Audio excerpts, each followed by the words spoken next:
of Creative Talk, and welcome to all our listeners on stream and also to the people tuning into our podcast, which takes place on pretty much every platform across the planet. My name is Kabraska King, Managing Director of King Creative Media and author of the book, 5 Steps to Creative Marketing. Joining me is the lovely Amber King. Amber King. It's quite a nice name you have. I know. Isn't it? It's been mine my whole life. I know. Kind of born with it. Anyway, so this week we are going to be talking on the subject of Zooming. Zoom has become a national trending and useful tool, especially in these difficult times. And something that we get asked a lot about is how you should actually do the practice of doing Zoom meetings, events, webinars, and doing them properly for all of your clients or all of your businesses around the world. So we're going to cover off on some of the things that we do when it comes to Zoom, when it comes to live streaming, what you should look at doing as well with regards to using that tool and facility. And we're going to look at what you can do to Zoom from your room. We came up with that, you know. It's about very creative. Creative as we get at 4 o'clock in the afternoon. Yep. Anyway, we really appreciate you guys joining and tuning in and also listening into the podcast wherever you are. We have so many fans all over the world, which we are pretty blown away by. Yes, very grateful. For some reason, you guys really enjoy our banter on both video and also audio. So we're going to continue to keep doing this. And this week, we're talking about how to Zoom from your room. So we've got 3 best practices. Amber, what's our first one? Our first one is have a dedicated internet connection. Now, I don't know how many meetings I've been in since pandemic. I reckon it's well over it's hundreds. It's got to be. I would say thousands. It's a lot of meetings. It's a lot. Yeah, but we've done a lot of meetings. We have. I reckon it's thousands. Wow. Because on a daily basis, we're at least on there. Yeah. Anyway, so we've done a lot. But one thing that we do notice is that a good, stable internet connection, wired or unwired, makes a massive difference with regards to your Zoom, right? Yeah, because you don't want this. You don't want that. And then it freezes on, and then you're looking at your client and their face is like, You do not want that. That's so funny. What do you call? That's called the lag face. The lag face. You do not want to suffer from the lag face if you are doing a Zoom meeting. There's nothing worse than having also your presentations. If you're trying to present to a client and then all of a sudden your slide just freezes. Yeah. That's all due to your internet connection. So one thing that we do for our setup is we have a dedicated connection and a dedicated setup, a dedicated PC with a hardwired NBN connection, which allows it to be stable for every single time we do a meeting. Yeah. And if you can't have that, say if it was too costly or if it doesn't work out for you, what you could do is if other people are in the house at the same time and you need to be on your Zoom and it's a very important one, I would tell everyone else to get off the internet, get off Wi-Fi on their phones. Yeah. You turn off Wi-Fi on your phone. So the internet is just being used for Zoom. And you really want to make sure that when you're doing that and you're scheduling it in, that you let everybody know ahead of time so that you do have some quiet time to do the Zoom rooms for yourself. And that there's also no background noise in the back where, screaming kids and everything else kind of takes precedent. Anything distracting like that can really damage the Zoom experience. Yes. So definitely have a dedicated connection with your internet. Make sure it's stable. Make sure it is available. And that will ensure that your Zoom runs smoothly. Yes, as smooth as it can be. What is tip number 2? Tip number 2 is test. So testing is something that not a lot of people do before they jump on a Zoom meeting. For us, we do a lot of events. We also do a lot of meetings, presentations, and myself and the team, we kind of treat these as if we were doing like a face-to-face presentation. And if you think about that, if you were going to walk into a boardroom or if you were going to do a big presentation to a number of people, you would normally test out everything that you do. So Zoom for me is no different. We make sure that there is a full testing time or schedule that takes place in order for you to really get the best out of it and also to make sure that everything's working. Yeah, you need to make sure your mic's working. If you have a separate mic, you need to make sure that the camera is working. Lighting. You need to have proper lighting. If you're going to be using headphones, are those working properly?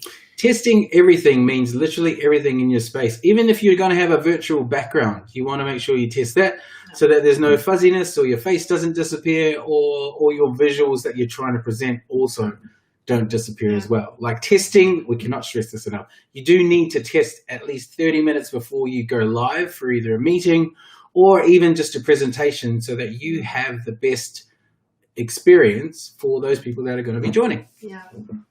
There's nothing worse than all those things falling over during a Zoom. So tip number 2 for how to Zoom from your room is to make sure that you completely test everything. As Amber was saying, test your camera, test your headphone, test your microphone, test the lighting, test your virtual backgrounds, test everything. And absolutely everything. Also test if they can see your pajama pants on the bottom. Because some people do Zooms in their pajama pants or shorts, and it's a well-known thing now, you know, or they're sitting in their underwear. Are you in your pajama pants? No. I've got jeans on today. Woo! So maybe that's tip number 3. Don't Zoom from your PJs or your underpants or anything else. That's a big proper one, clothing. Actually. There's been a few horror stories that have come up in the media about that. Do you want to share one? Oh, no, just like people Zooming and that man was on TV and he had his shorts on and he had a shirt and tie and a jacket and then he had like shorts underneath, like undies or something on BBC or something like that, you know? So I remember seeing that. Be careful. Don't get caught. Don't get caught. Test your camera. Like, what can your camera see? You might think it can only see like from just around here, but it might actually see everything. Everything. Like everything. Yeah.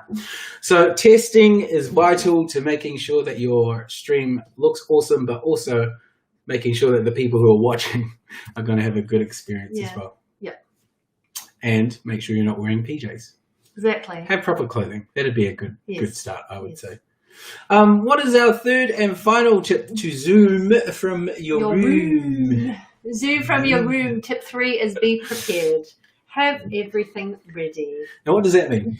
That means everything. So you've set up your camera, your mic, your headphones, your audio, but you need to also prepare what you're going to be talking about on your meeting. So that would be things like if you have a presentation, but then you also need to show examples of other images, you may need to share your screen and show like a video, or you may just have other assets, PDFs, documents, anything like that that you want everyone else to see. Instead of trying to bring these up while you're on the Zoom, obviously the best thing to do while you're doing testing is to have all these assets ready for you to go so that you can literally hit that meeting really fast and efficiently and show everyone everything that they need as fast as possible. Yeah. I'd also test out the videos too, because what we've found is that Zoom does not allow you to play videos at a good speed. So it'll lag or it'll stop. So if you've got, as part of your presentation, if you need to show a video, we'd recommend not to do that. Yeah, that's a good point. A pro tip on that side would be absolutely avoid streaming video while you're doing something like Zoom. It doesn't have the bandwidth in order to handle HD or 4K videos at a real high resolution being streamed to everyone that's watching. So the other option that you can do is to put the link of the video in the chat feature and then make sure that people click on that to watch it during Zoom as well. So that will really help if that is what you're trying to do with the videos. Trying to stream it while you're talking and while you're having a presentation really doesn't work. Trust us, we've tried it and it's terrible. So don't even do it. It's not even worth it. Show images. Images are fine. Yeah, share screen. GIFs are fine, presentations are fine, PowerPoints are fine. Just video takes up a lot of bandwidth. And even though we have a dedicated NBN connection, it's actually Zoom's platform that doesn't allow for video to be played at such a high bit rate. So very technical stuff, but it looks crap, like really. So our recommendation, don't show video, but send the link instead and get people to watch it in their own time. Yes. What other fascinating things about Zoom have you learned since you've actually been using it? I've learned that there is a time limit on the amount of time that you should have a Zoom meeting? Mine's 5 seconds. So for some people, their attention span is very low. So 5 seconds, no. But what we recommend is 30 to 60 minutes max for a Zoom meeting. Because meeting in person is different, right? There's banter, there's funny things that happen, or there's things that happen, there's heaps of stuff going on. Someone might stand up and do a presentation. On Zoom, everyone's just looking at the screen. Yeah. And it gets really boring after an hour. And everyone switches off and starts typing and doing other stuff. So I'd recommend 30 to 60 minutes max. Yeah, Zoom meetings are really interesting because, they happen so often now. Before we had Zoom meetings, it was actually really weird to jump on a conference call with people like all the time, every single day. We never used to do it. We actually used to fly to meetings in different locations in different countries just to have face-to-face meetings. But with everything changing, Zoom has become the norm, right? Exactly. And I think everyone's getting a little bit over it, to be honest. Like, I think the longer you are on a Zoom call, the less interested you are in whatever's being discussed. So for us, a 30-minute window to try and smash out as much content and discussion as possible, get straight to the point, just get all the work done so that you can get off and really get back to work is probably the best way to do it. Yeah, and the best way to stick with your time is to have, an agenda and stick with the agenda. Don't go off on tangents, or try not to go off on tangents. If you can stick to your agenda, then you can stick to your 30 to 60 minutes. Yeah, trying to have someone that actually leads the Zoom meeting as well is really good. If you have an agenda and you have like a chairperson, if you think of it, someone who's going to like make sure that you don't get off track, you don't get distracted, you can always bring it back to what you're talking about. It means that the meeting can happen much quicker and you can get through everything that you need to much faster. Yeah. We always designate someone to be that person. It's usually Amber. She's bossy. That's why. She's really you need to be a bit bossy on meetings. Don't you? Because if you're not bossy, this is what happens. Like day to day, all the time. But you need that. You do. You need that. I don't have a choice. I'm married. Right. Yeah. No, but seriously, if you are not...